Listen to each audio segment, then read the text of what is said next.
TV7 Israel News is made possible thanks to your generous donations. Shalom, good evening. This is TV7 Israel News broadcast to you from Jerusalem. And in today's top stories, Jerusalem is prepared for any scenario and will cause Lebanon to shiver if Hezbollah would force Israel into war. Israeli Prime Minister Benjamin Netanyahu held a long overdue phone conversation with U.S. President Joe Biden last night, the first such conversation almost a full month after the latter assumed office. The Islamic Republic of Iran's supreme leader, Ayatollah Ali Khamenei, emphasizes that his country was not interested in words, but rather demands action in all that pertains to the 2015 nuclear agreement. Israel is prepared for any scenario and will cause Lebanon to shiver if Hezbollah would force the IDF into war. Speaking at a memorial ceremony for Israel's fallen soldiers, whose place of burial remains unknown today, Jerusalem's top defense official responded to threats made by Hezbollah's Secretary General Hassan Nasrallah a day prior. Defense Minister Benny Gantz stressed that while days of battle may pose a challenge to Israel's civilian communities at the home front, those challenges will be meager compared to the terrible devastation that Hezbollah and Lebanon will face in days of battle with Israel. גם בימים אלו, ולמרות שישראל היא הכוח החזק ביותר במזרח התיכון, יש מי שמאיימים עלינו במחירי המלחמה או בימי קרב. ואכן, אם יהיו ימי קרב בחזיתות השונות, הם יהיו קשים לעורף הישראלי, אך הם יהיו קשים ונוראים קודם כל עבור אויבינו. הדבר הזה נכון במיוחד לחיזבאללה וגם לחמאס, שפועלים לבניית יכולות התקפיות מתוך אוכלוסייה אזרחית, ומבצעים בכך פשע מלחמה. מול האיום הזה צה"ל ערוך לכל הפעלת כוח שתידרש. אם נצטרך להגיע לימי קרב בלבנון, לבנון תרעד וחיזבאללה ייפגע אנושות. The threat leveled by Minister Gantz was made in direct response to Nasrallah's own threat, in which he asserted, quote, Israel's home front needs to know that if there is a war with Hezbollah, it will see things it has not yet seen since the establishment of Israel. Meanwhile, Israeli Prime Minister Benjamin Netanyahu held a long-stalled phone conversation with U.S. President Joe Biden last night, the first such conversation almost a full month after the latter assumed office. According to separate statements issued by the White House and the Prime Minister's office respectively, the discussion between the two leaders lasted for about an hour, during which the importance of cooperating on regional issues, including Iran, received center stage. Furthermore, both leaders underscored their intention to work together to continue strengthening the steadfast alliance between Israel and the United States, while President Biden had also confirmed his long-lasting personal commitment to Israel's security. In related news, Israeli ambassador to the United Nations, Gilad Erdan, revealed that Israel will always prefer a diplomatic solution if it is real and can actually block Iran's path to nuclear capability. In an interview to Israel's Army Radio, Ambassador Erdan was asked whether this policy was similar to that of Jerusalem prior to the 2015 nuclear agreement with Iran, to which he responded, quote, not at all. He explained that in contrast to the 2015 deal, which was formulated under the Obama administration, quote, today many countries have a clear understanding, and that is why an effort is being made to cooperate on the matter.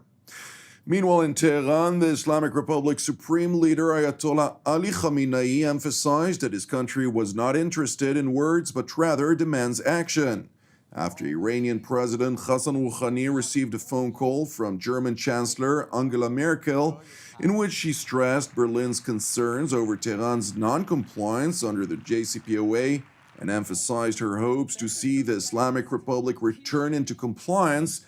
Ayatollah Khamenei emphasized in a private address to his followers that only if actions are taken by the other side, In reference, of course, to the United States lifting its sanctions, the Ayatollah regime will act accordingly.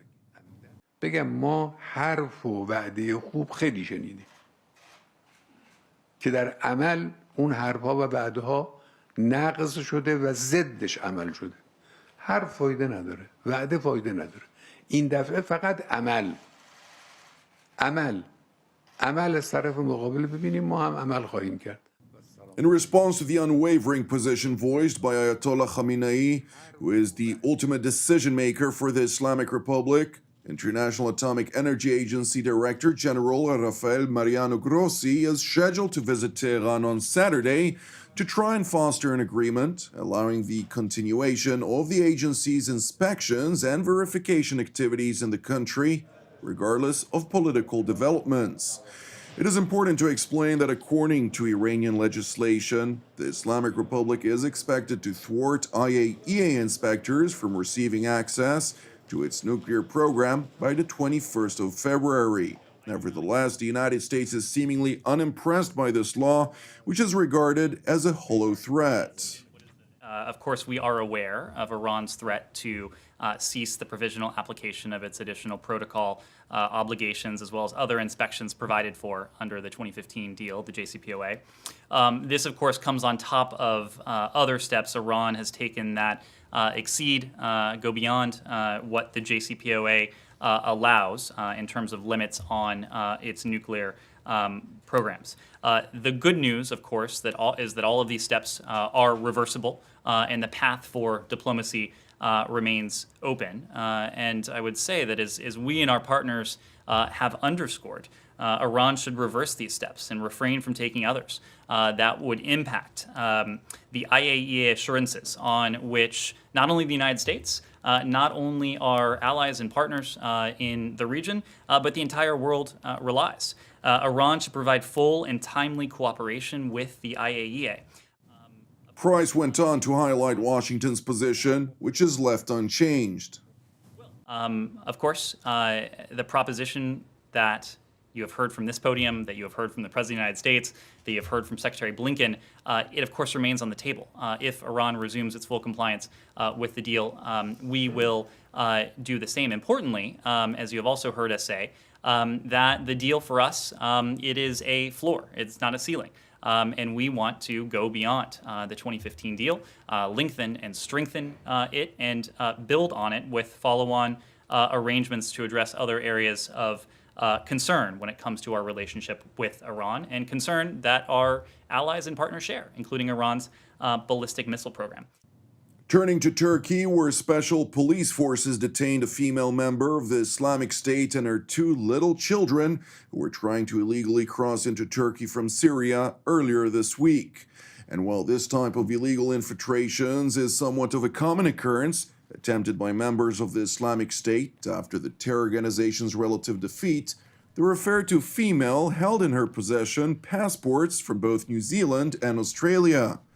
Consequently, Ankara authorities made contact with their counterparts in both Wellington and Canberra. Yet after it has been revealed that the latter revoked the terrorist's citizenship, Turkish authorities said they would opt to extradite the woman and her children to New Zealand, a fact which naturally infuriated Wellington authorities. Our very strong view on behalf of New Zealand and New Zealanders was that this individual was clearly most appropriately dealt with by Australia.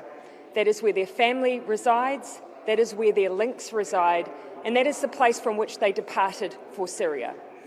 I raised that issue directly with PM Morrison and asked that we work together on resolving the issue. I was then informed in the following year that Australia had unilaterally revoked the citizenship of the individual involved. You can imagine my response.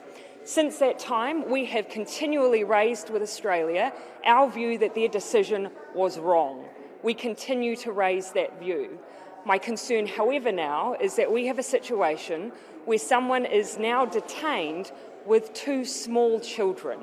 My focus is on resolving this issue with the best interests of the children in mind, whilst continuing to making very strong representations to Australia about their responsibility here. In response to the Prime Minister of New Zealand, her Australian counterpart rejected her rebuke, highlighting that first and foremost he must put Australia's national security interests at the top of his priorities. Well, my job is Australia's interests. That's my job. And it's my job as the Australian Prime Minister to put Australia's national security interests first. So I think all Australians would agree with that. Now, the legislation that was passed through our Parliament automatically cancels the citizenship of a dual citizen where they've been engaged in terrorist activities of this nature. And that happens automatically. And that has been a known part of Australia's law for some time. Now, I understand that the New Zealand government has some issues with that. Australia's interest here is that we do not want to see terrorists who fought with terrorism organisations enjoying privileges of citizenship, which I think they forfeit the second they gauge as an enemy of our country. And I think Australians would agree with that. Thank you for watching us. As part of TV7's prayer initiative, I would like to encourage you today to join myself and the team here in Jerusalem to lift up Finland once again in prayer for its salvation and peace, alongside prayers for our persecuted brothers and sisters around the world, in addition to our ongoing prayers, of course, for the peace of Jerusalem, the salvation of Israel, and for all those who are impacted by the corona contagion and its numerous ramifications worldwide. Separately, I would like to also thank all of you who partner with TV7 Israel. Your dedicated monthly support, both by means of finance and prayer, is of crucial importance for our ongoing operations. I'm Jonathan Hassan, wishing you an Erev Tov u'Mevorach, and we will see you again tomorrow at the same time.